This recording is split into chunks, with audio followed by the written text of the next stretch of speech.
মাত্র এই যে গতকাল বা গত পরশুদিনই একটা জুলাই ঐক্য বলে একটা মঞ্চের মতো হলো। আমি তো মনে করি এটা ভালো।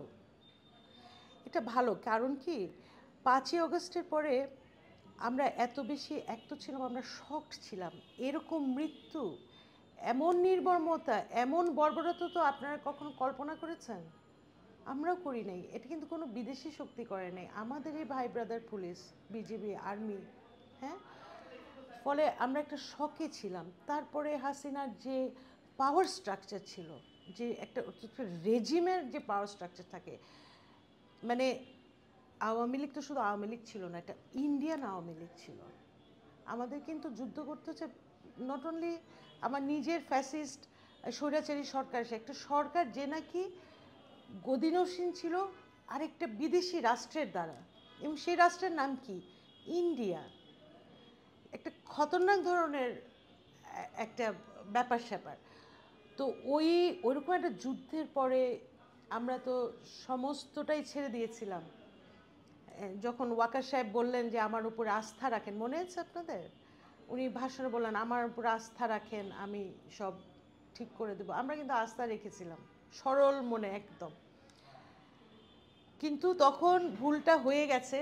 এরপরে এই আওয়ামী দালাল দোসরদেরকে তো আমরা আসলে নির্মূল করতে পারি নাই কিন্তু। ফলে এরা কি করেছে? এদের হাতে কালো টাকা আছে, এদের হাতে পুরো পুলিশ বাহিনীটা ছিল। আমরা তো ভুলে যাই নাই সেই গোপালগঞ্জ, ফরিদপুর, মাদারীপুরের পুলিশ বাহিনী ছিল না?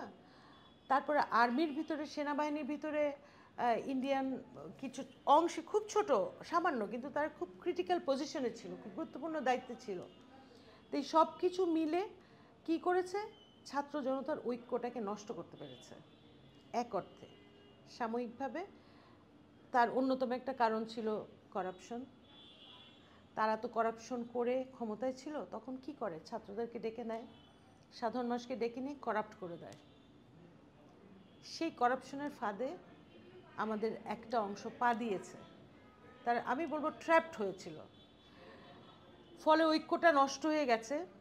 এখন যে নতুন করে জুলাই শক্তির ঐক্যের ডাক দিচ্ছে, এটা আমার মতে খুব ভালো এবং খুবই জরুরি একটি পদক্ষেপ।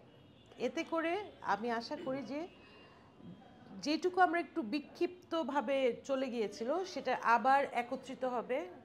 আওয়ামী লীগ নিষিদ্ধের দাবিতে, গণহত্যার বিচারের দাবিতে।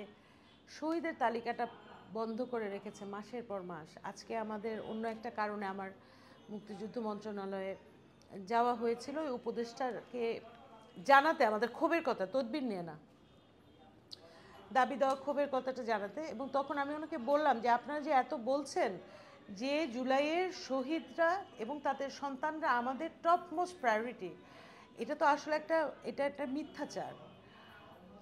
কারণ আপনারা তো শহীদের তালিকাটা বড় প্রণয়নই করতে দিচ্ছেন না। কেন দিচ্ছেন না? এটার কোনো জবাব দিতে পারবে এই সরকার? কোনো জবাব দিতে পারবে না। তখন উনি যা হয় আর কি, অজুহাত যে এটা আমাদের হাতে না, এটা স্বাস্থ্য মন্ত্রণালয়ের হাতে। এখন কোনো একদিন আবার সবাই বের করে স্বাস্থ্য উপদেষ্টাকে জিজ্ঞেস করতে হবে যে কেন আপনারা এই শহীদের তালিকা আপডেট করছেন না। অদ্ভুত একটা ব্যাপার। এবং এটি কিন্তু আমরা সবাই মোটামুটি চুপ আছি, ছিলাম।